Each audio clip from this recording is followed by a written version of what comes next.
Hi, thanks for clicking on this video.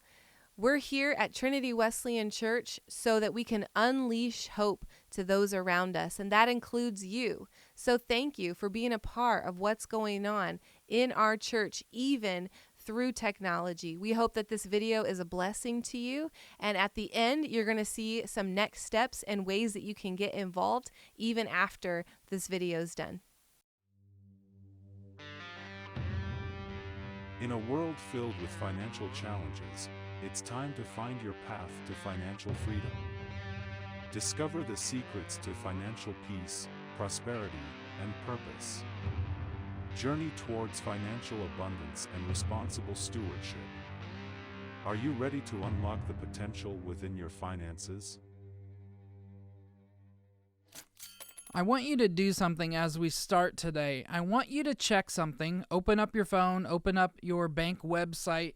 I want you to see how much money is in your bank account right now. You don't have to comment. You don't have to tell anybody right now.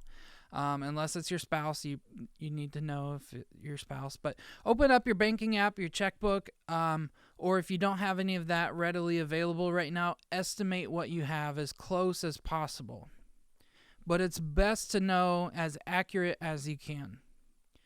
How much money is in your checking account? How much money is in your savings account? How much money do you owe on your credit card? And don't forget the interest because it adds up quick. Right now, if you look at your account, do you have an extra $2,000 to $5,000 in your account right now? It's estimated that in the next 7 years, costs are going to rise around 2 to 3% each year. So by 2030, the year 2030, if you spend $250 at the grocery store, it's going to cost $314 in 2030. The average rent in Delaware for a 2-bedroom house or apartment will be around $1,700. Healthcare is on average $5,000 per year now and expected to be $6,000 in 2030. So while these are predictions for the future, they are warning signs to us now. If you don't have an extra $2,000 to $5,000 in your account right now, you will be spending more than you make in 2030. If you already spend more than you make, this is an emergency trip to the ER because you are bleeding and you need to stop the hemorrhaging. I'm not trying to scare you or make you depressed, but I am trying to warn you of things that are to come because inflation, wages are not keeping up with inflation. And I'm not just warning you, but I want to give you real solutions that are found in these sermons in this series. Like, I'm giving you the reality of the problem, but also the reality of the solution. So we're going to be focused in the book of Proverbs today. This book is appropriately categorized under wisdom literature. Wisdom literature. Other books that are also in wisdom literature books in the Bible are the books of Ecclesiastes and the book of Job. And all of these books have an overarching theme of how the world works. So Ecclesiastes focuses on a person looking back on a long life, but they see the short-lasting rewards of those things. The book of Job is about a rich man who lost everything but didn't lose his relationship with God. And eventually, because of his faithfulness to God, God rewarded him with everything he had and more. The book of Proverbs is a book of short bits of wisdom and how to live a godly life. So remember, all these books have a focus on how the world works and how to focus on God. So when you read these books, we can't read them like a book of poetry or a book of history or a book that is about Jesus, because Jesus obviously isn't in this specific book. That's the context and lens that we're going to read the book of Proverbs through, is that it's wisdom literature. It's a book on wisdom that focuses how to live a godly life in the midst of the world. So we're going to begin in Proverbs chapter 30, verse 7, and it says these things. It starts at verse 7. It says, 2 things I ask of you, Lord. Do not refuse me before I die. Keep falsehood and lies far from me. Give me neither poverty nor riches. Give me neither poverty nor riches. Why? We can understand not wanting to be in poverty. Don't let me be without things. But why does this person who is writing down this wisdom, this person who wrote it was allowed to ask God for anything, and he would grant it to him, and he asked for wisdom. This is King Solomon. And so why would this person that God gave wisdom to say, give me neither riches nor poverty? Why does the author say this? It goes on to say, it says, give me neither riches nor poverty, but give me only my daily bread. And it's an interesting pattern of daily bread that is used throughout Scripture. Like, we can probably think of one major place where it's talked about daily bread when Jesus instructed us how to pray. He says, give us our daily bread. And that goes back to a story back in the Old Testament. Give us our daily bread is used many times throughout Scripture. After the Israelites left Egyptian slavery, they were fed manna. It was a flaky substance. It didn't have much flavor, but it sustained them for 40 years. Imagine eating one thing for 40 years. You're going to get sick of it. You're going to get tired of it. But it fell from the sky, and they would gather it to eat for the day. And they couldn't gather more for the weeks ahead or for the days ahead because it was only for that day and that day only. If you tried to have more for the next day, it was going to be spoiled by the day that you got to it.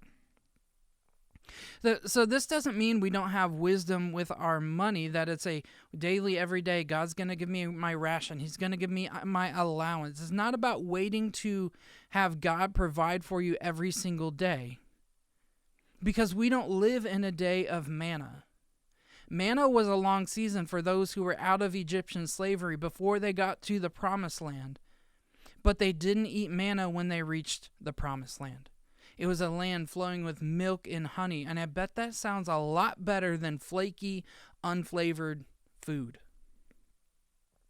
But King Solomon writes, give me neither riches nor poverty. Why? We can understand not wanting to be in poverty, but why not rich? Why does the author say this? In verse 9, he goes on and says, otherwise I may have too much and disown you and say, who is the Lord? Or I may become poor and steal and so dishonor the name of my God. So these are guardrails that are going to be going throughout this sermon today. Is it wrong to be rich? Yes and no. Some people are like, tax the rich. I'm joking, but if you are rich by selfish gain and dishonest ways, it is wrong to be rich. If you follow the commands of God and are good stewards, there's nothing wrong with being rich. You can use a phone to gossip, or you can use a phone to encourage one another. You can eat and be gluttonous, or you can eat and be satisfied. The issue isn't what you have, it's how you use it. Just like everything that we own can be used for good or bad, so is being rich. So is having money. But on the flip side, is it wrong to be poor? Yes and no. Like, if you sit in poverty and you stay in the woe is me mindset, everything's terrible, God is cursing me, you will begin to be jealous of other people and start to badmouth God to other people. Why did God give me this life of poverty? Why did God do this to me? So the first guardrail that we're going to talk about, guardrail number 1 is we are nothing without God. It doesn't matter if you're rich. It doesn't matter if you're poor. If we don't have God, we have missed out on the most important thing that we can have. Mother Teresa took a vow of poverty as a nun, but she used her work to contribute millions of dollars for charitable works, specifically in India. She wasn't lazy, though. She did have to work hard. The Bible warns against idleness and laziness. Basically, don't expect everything to be handed to you. Like, as we've talked about in Galatians last week, we're supposed to carry our own load. Like, we need to make enough money to support ourselves and not expect our kids or our parents or our friends or family members to be able to take care of us. We are called to carry our own load. But it does say to carry each other's burdens. The things that we're not meant to carry on our own, that we can't carry on our own. There's a sudden death in the family, or there's a natural disaster, or something that's outside of your control. And when I say something outside of your control that you couldn't see coming. Because there's some things that are outside of your control, and but like you have a car, something mess up with your car, you can probably see that coming. I have 0 brakes left. You can probably see that coming. Your car is screaming at you saying, hey, get me some new brakes. But if we keep up with the things that we have and we notice them and we take care of them, that's not going to be as big of a bill when that time comes. There are things that are outside of our control, like you get in a car accident. There are things that you can't control that. It's called an accident. So the guardrails are for the wisdom that is given, and this is a majority of people that is talking to that shouldn't be idle or lazy. But it's also for those who feel that they can live their life without God because I have my money, I can take care of myself. I am God, basically. I don't need God because I can take care of myself. I can sustain myself. But provision actually comes from God. Where did you get the talent? Where did you get the wisdom? Where did you understand how to do these things? You can be rich if you do it the correct way. And you don't forget the Lord. And you can be poor if you're not lazy. But what the author is saying here, King Solomon is saying that the best mindset is contentment in all circumstances. And that's the middle of the road. Not poor, not rich, but enough for all of life's worries. In Proverbs chapter 13, verse 7, it says, one person pretends to be rich, yet has nothing. Another pretends to be poor, yet has great wealth. A person's riches may ransom their life, but the poor cannot respond to threatening rebukes. I mean, how many people do you know like this? One pretends to be rich, but they have nothing.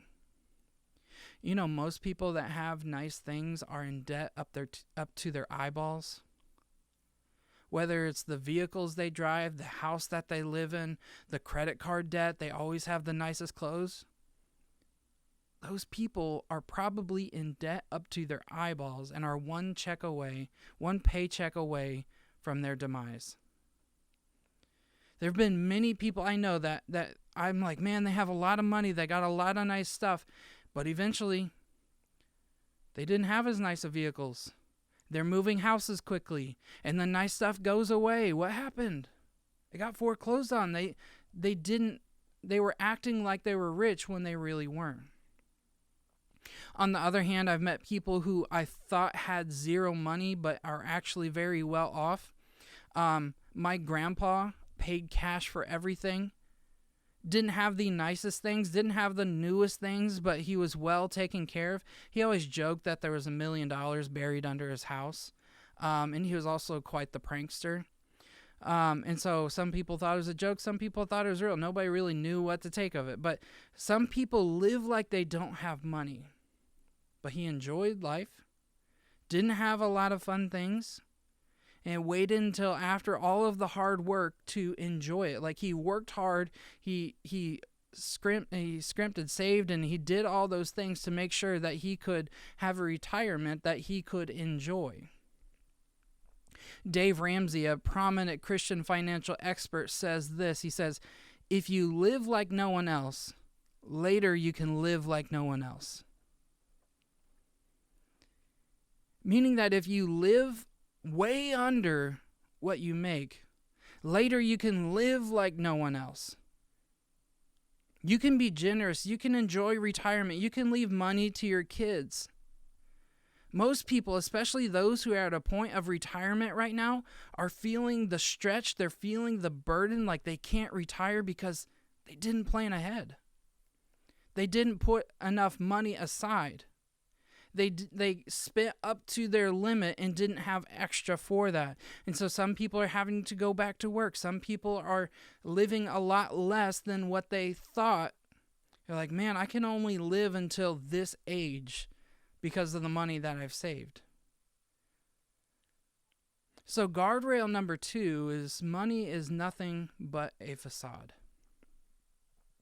Like, some people show others that they're wealthy, but don't have any anymore. They don't have those things anymore. Some people may not look rich by what they have, but they're financially well off. That doesn't happen by accident.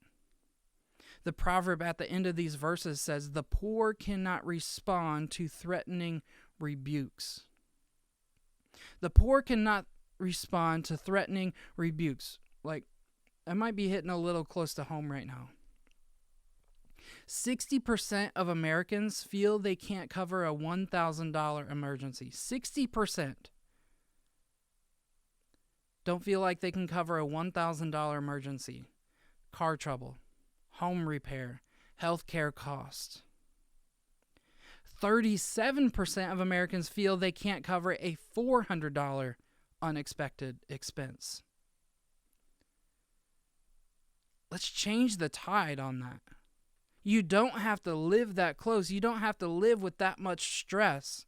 But it's going to take a lot of work to make sure that you can have enough for when those things come. The poor cannot respond to threatening rebukes.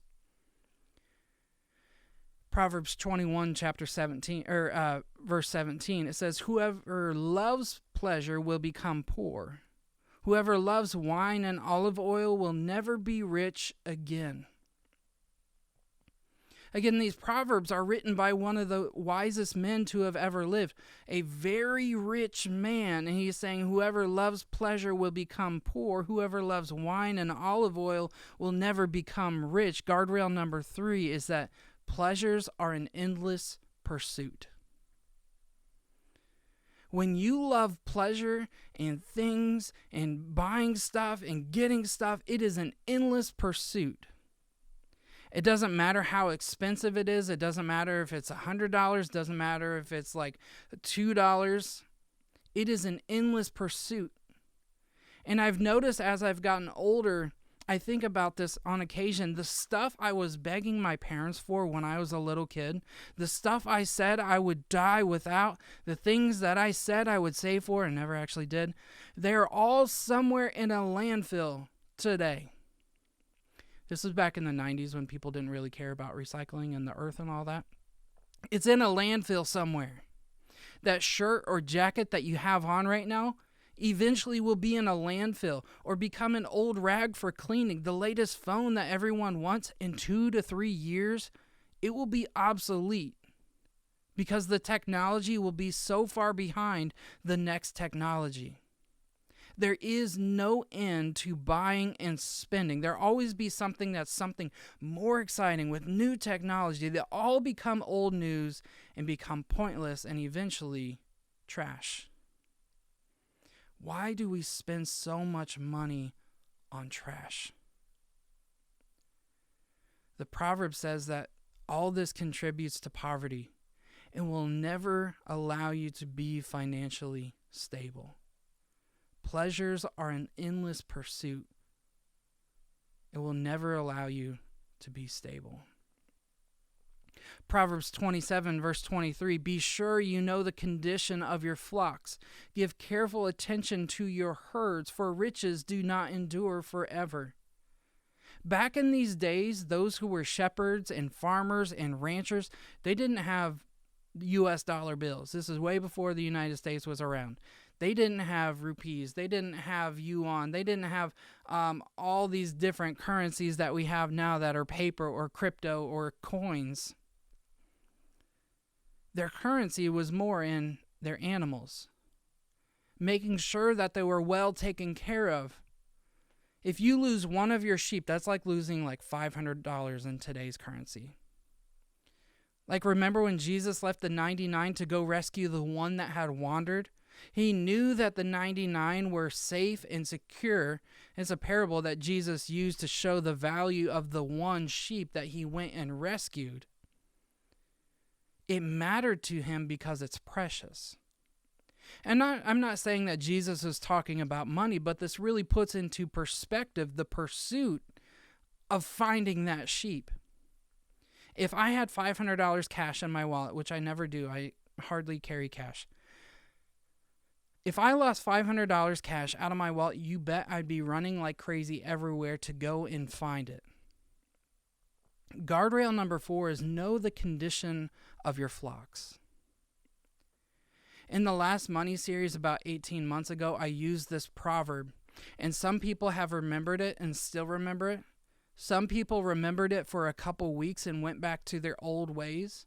Some people totally forgot when they walked out of the door of the church. Like, this proverb compares flocks to riches. Just because you have money is what it's trying to say. Just because you have money currently doesn't mean that you will always have that money. If you don't have a plan of safety or saving, it has a way of just wandering off. It goes out of your wallet. Knowing the condition of your flock is to really think of your money as something you need to keep a close eye on. When our girls were little, every little noise we're thinking, what are they doing? What are they getting into? Are they eating the dog food again? Are they going to get hurt doing what they're doing? And that's the kind of mindset that you should start to have with your money. Is like, if you don't know the condition of your flock, or in our case, our money, that money is never going to last if you're not paying attention. If you don't have a plan, you have a plan of financial insecurity. A study was done for our church, our specific church, Trinity Wesleyan Church here in Dover, in 2020. This is before I was here.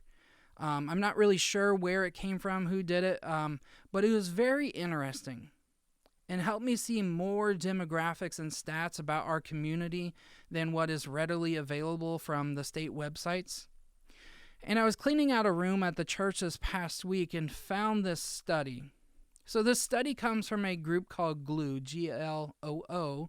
It's a ministry research company that helps churches bridge between their community and their church to help understand their community from a church's point of view.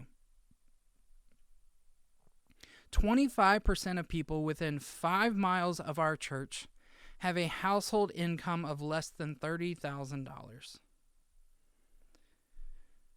24% of people within 5 miles of our church have 11 to 20% of discretionary income.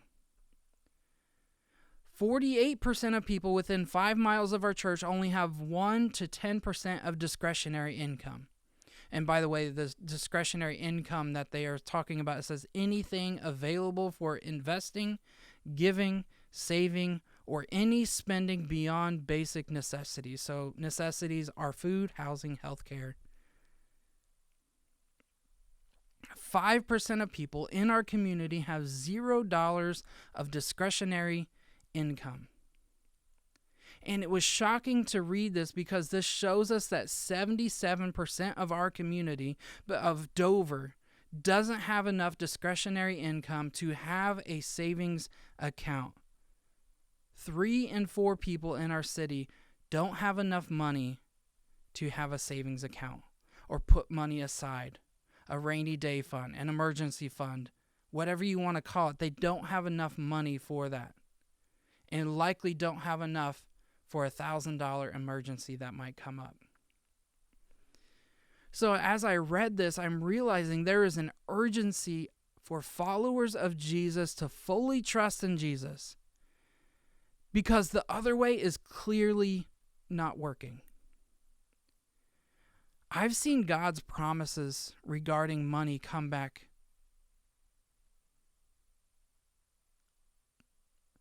I've seen it happen time and time again. I've never seen God's promises regarding money come back empty, not for me, not for others.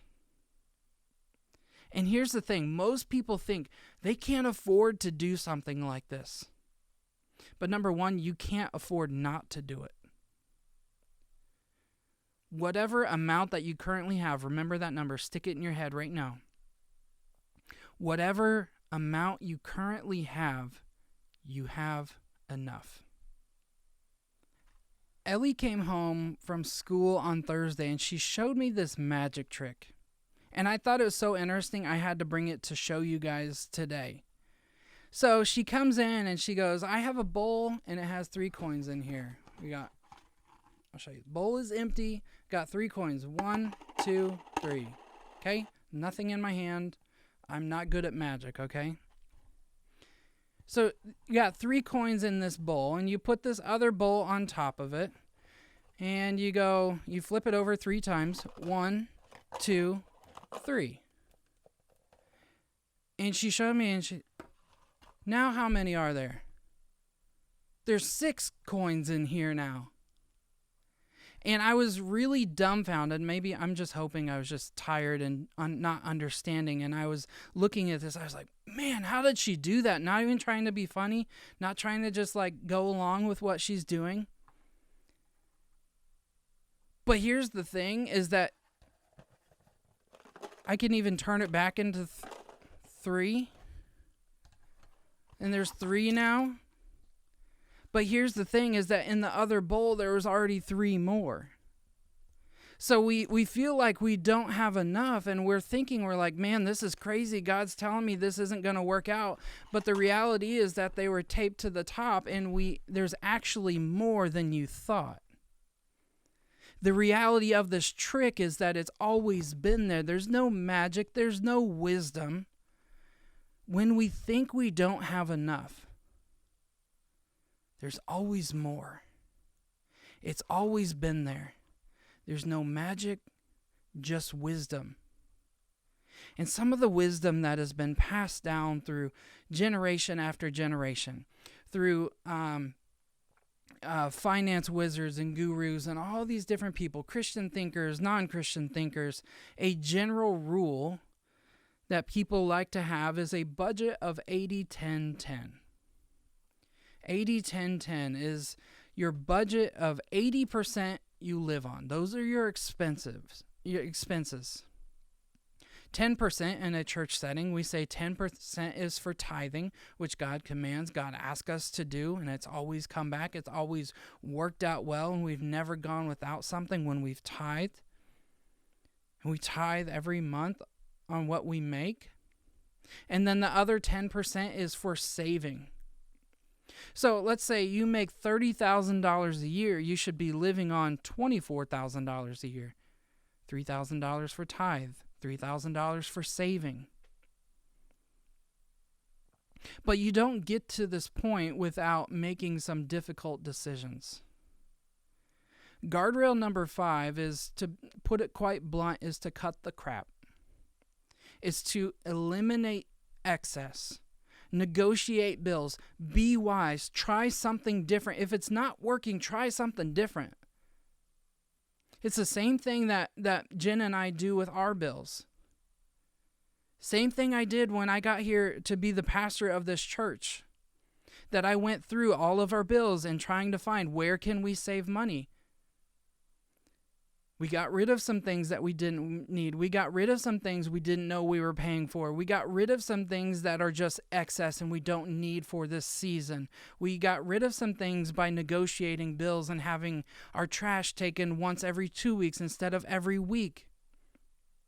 Like, I'm practicing what I'm preaching in every area of life. We do this at home. Our TV went out a couple months ago. And we dealt with it for about 6 weeks until our girls called Papa Kevin and begged him to help us with our TV. And he came over and brought one of his old ones. And we use a Fire Stick on a smaller TV than what we used to have. We still have not bought a TV.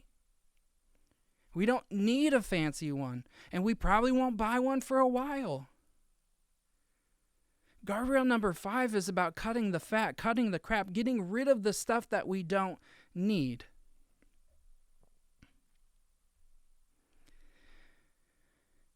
I'm going to say some things that are going to be difficult for some of you to understand. Some things that we think are necessities are actually just wants and over the top and lavish, especially in perspective to the rest of the world. Think about this. How much do you pay for your cell phone? What is your bill every month for your cell phone? If you don't have enough money to cover an emergency, you can't afford a cell phone. How much do you spend on eating out per month? Sometimes your bank app will actually show you how much you spend eating out. If you don't have enough money for an emergency, you don't have enough money to eat out. You're eating at home. You're eating cheap. You're doing everything you can to cut the stuff that you can't afford. Because we live like we have all these things and we can't even afford them. And then we go and we have the audacity to beg to God and say, God, I can't afford this. What am I going to do? He's saying, I've given you what you need, but you've gone and wasted it on excess things. You haven't been wise with the money I've given you. Why would I give you more money? I can't trust you with the money I've already given you. Sometimes you just got to try something different. Sometimes you got to cut all the different stuff out that you don't need. You don't need internet. You don't need cable. You know what's a lot cheaper? Reading books from a public library.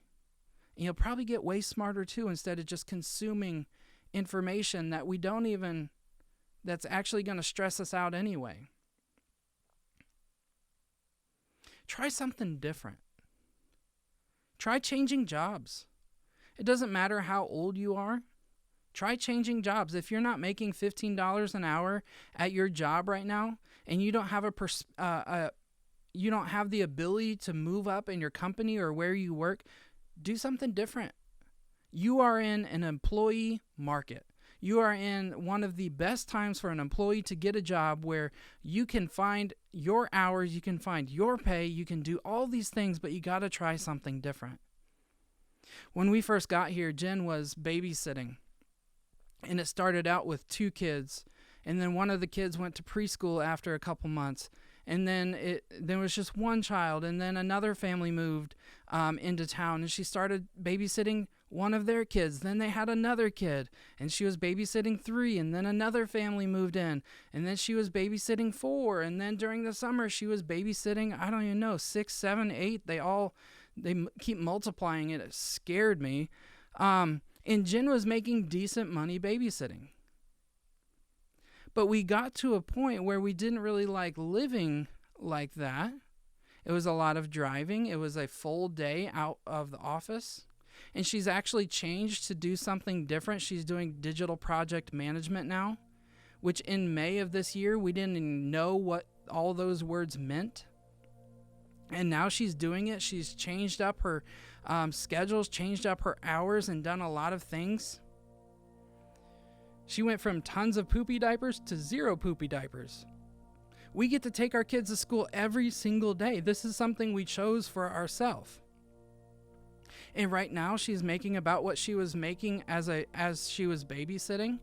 But eventually she's going to be able to raise her rate and get up to a place where she can work less hours and still have the ability and flexibility to do her job. It sounds nice, like, oh, more money, more opportunities with our kids. It's flexible, but it comes with a lot of sacrifices. Like Jen and I, we both work early. Okay, Jen works early, and we work late into the night. We both work late into the night. And many nights that we are working, sometimes we're working 10, 11, midnight. It's tough, but digital project management has more availability for making more money and raising her hourly rate than babysitting did.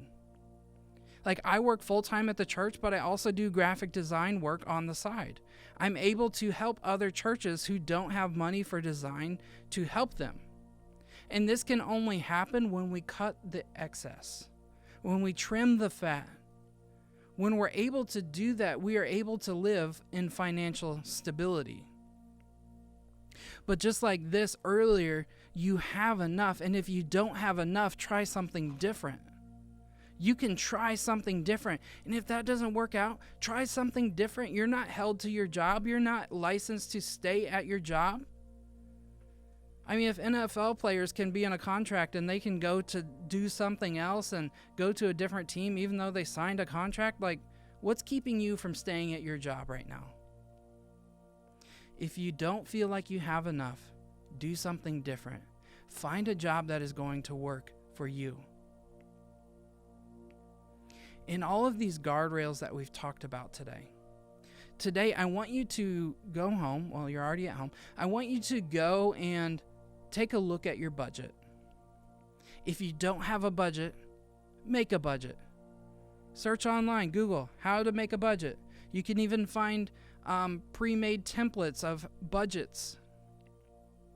You fill in the numbers of what you're currently doing and what those numbers are coming up to. You can go month by month on your bank account or in your check register, and you can go through and, man, I'm spending this much money on fast food. I'm spending this much money on gas. I'm spending this much money on eating out and shopping and doing all these things. I'm spending this much on my electricity. Let's turn the water off. Like, let's do something different. And a lot of times if you don't have a budget and you make a budget, you start to see, you're like, wow, there's a lot of money that's going a lot of places. And there's a lot of different things that are miscellaneous that add up very quickly. Oh, this pop from, well, sorry, you guys say soda here. Indiana, we say pop. You come in with the soda and it's $1.50, it's $2. Doesn't seem like a lot of money. What if you do that every single day? That's $50, $60 just with the pop. How many times are you going in to get snacks at the gas station? How many times are you stopping to eat fast food? How many times are you doing all these things? It seems little, but it adds up so quickly. So what I want you to do, if you don't have a budget, make a budget. Write down your current expenses, write down what you want to spend, what you want to stick to. And it's difficult. It is so difficult. If you need help on this, there are many people in our church that would love to help you. If you want some help on your finances and you want to help have someone help you budget out your money, Jen, other people in the church, please email us.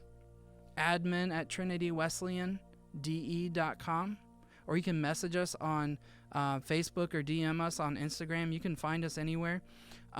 We want to help you. Again, this has nothing to do with church money. This has to do with you in the world and how to navigate rising cost of everything. And it's godly to talk about money. It's godly to be good stewards. It's godly to know the condition of your flock. And we're going to do this together. And we're going to help each other out so that we can be followers of Jesus that are truly following him and trusting in him for every single thing that we do and every single time we swipe our card.